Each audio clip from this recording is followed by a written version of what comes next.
Get ready to put your happy faces on whilst you listening to The Grumble from musterxmedia, a place you can be happy whilst being a miserable bastard. If you're easily offended, this podcast is not for you, but if you're not, enjoy. I'm pissed off. I'm a pissed off person normally. It's my natural default.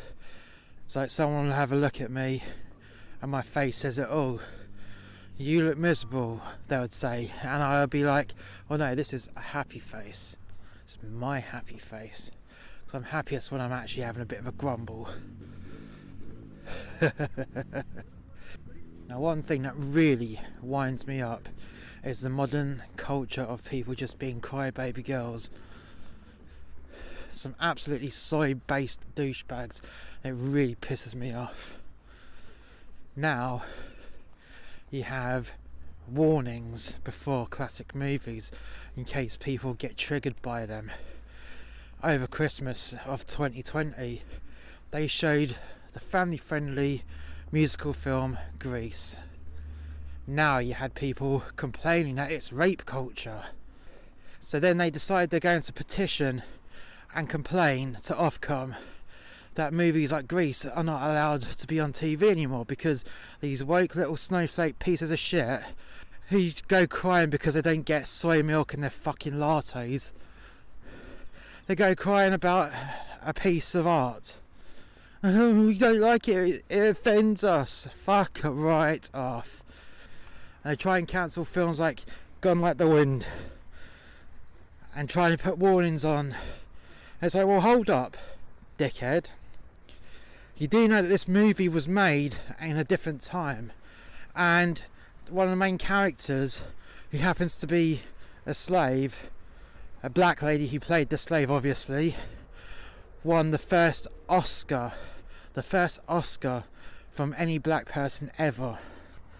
And yet you want this movie cancelled because it's not glamorizing slavery. It shows and depicts slavery, but no, it doesn't make it glamorous to own slaves. No one finds it glamorous to own slaves.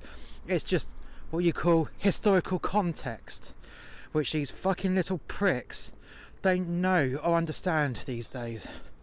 I mean, this is the generation that came after mine, where they were given absolutely everything, would want for nothing. Even in a poor household, they'd have a massive 50 odd inch screen TV. Yeah, spoilt people. Growing up in a spoilt society, not knowing what true trouble and strife is all about. And then they're the ones who lecture us that you can't do this, you can't do that because it offends me on other people's behalf. It's disgusting. Absolutely disgusting. It just really, I really do detest that things cannot be done anymore. TV shows cannot be seen anymore. Films cannot be seen anymore because people are that fucking afraid of seeing something that they're not going to like. They've never heard of the simple concept of getting your remote control and turning the channel. No, instead they sit down, watch it, get tantrum brewing, start picking up their phone, going on Twitter whilst they're watching it. Oh no, trigger. Instead of just turning it off, turning it over, and watching some fucking soy boy go off on God knows what else, what they, that kind of soy adventure maybe, who knows. It irritates me, it really does.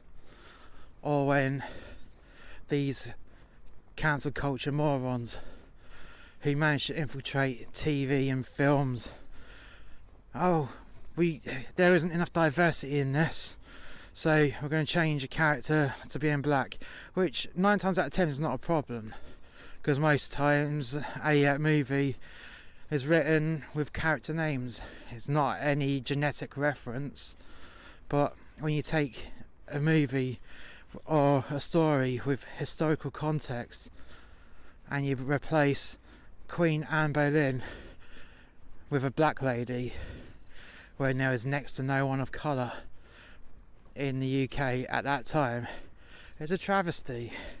Because it's like, okay, right, by your rules, by your very own rules, let me get Matt Damon to play, oh, I don't know, Malcolm X. It's not going to work, is it? Oh, you're racist, you're racist. Doesn't work, does it? Okay, let's turn Doctor Who into a woman. It failed, it flopped, Jodie Whittaker quit.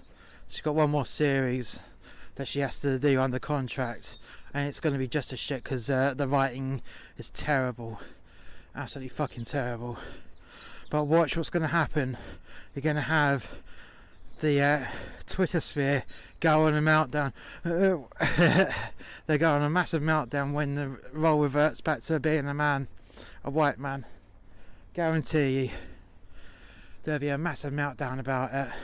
You can't do that. You can't do that. I'm gonna... No, fuck off. That's how shows lose their audience. Because you keep doing stupid changes which make no sense. Why not introduce Jodie Whittaker as a Time Lord who happens to have always been a woman? It works, doesn't it? Or you had the big old cry about the new James Bond, how they insisted, I say they, the left, the left-wing crybaby soy guzzling losers wanting James Bond to change race. Again, I refer back to the earlier example. But why not? But why would you do that when you can introduce a different character like 008, 002, who happens to be a black guy who works alongside James Bond, or even starts off in a movie with James Bond and then has his own string of movies? Now that would work, because you're not trying to ethnically cleanse the whiteness out of James Bond. You're making someone, a black agent, prominent in his own right, have his own character in his own right, have his own movies in his own right. You don't need characters to change their race or genders. Just bring them into the same universe and join them all together for a movie to get them all in, to introduce them, and there you go. Bish bash bosh, jobs are good, and you got yourself 002, who happens to be a big hench black guy who will beat the shit out of anyone that he's sent to beat the shit out of. Jobs are good, and be a great movie that. Yay, a few spy gadgets, some awesome cars, unlimited finances when he needs it. When, oh yeah, let's go down to the casino to question someone. Okay, Her Majesty's Secret Service is funding me 50 grand for one throw of the dice. Well, bring it on, let's do another 50 grand. British taxpayer loves that kind of shit. It'll make a brilliant movie. But no, you've got people campaigning to change something which shouldn't be changed, all because they're soy boy losers who have never been told no. So when you say no to them, no, you can't have your second scoop of Grumble flavoured ice cream. But I want... No, I put my foot down. You can't handle it, yeah? You've had a little bit, and that's enough for you. You can't fucking handle it because you're having your tantrum. Look at you, you little piece of shit. Yeah? You're not right for a bit of Grumble ice cream. You had a little bit, you had a taster, and you can't take it. You're not getting your second fucking scoop. Now fuck off. I do despair with all these adults having tantrums. You see it in the shops all the fucking time. Does my nut in. Someone happens to say something in passing in a private conversation, and you get some fucking piece of shit tap you on the shoulder. You can't say that, blah blah blah. Fuck off, you soy boy bitch. Headbutt the cunt. It's not enough of that in this day and age. In this day and age, people are just too fucking shit scared to say what's on their mind, and it shouldn't be like that. You get people who advocate, oh, self-censorship, fuck that. If someone's being a prick, you call them a fucking prick. If someone's being soy boy loser, you call them a soy boy loser. And if they don't like it, you headbutt them and make them like it. Oh no, I can see this happening now. I'm going to get done for hate speech. No, it's not hateful to say no. It's not hateful to say no to someone. It's not hateful to call them what they are. Because at the end of the day, if someone's going to be a whinging little bitch, you call them a whinging little bitch. Because they haven't had enough of that when they was at school. Because, oh no, that's bullying. You can't be doing that.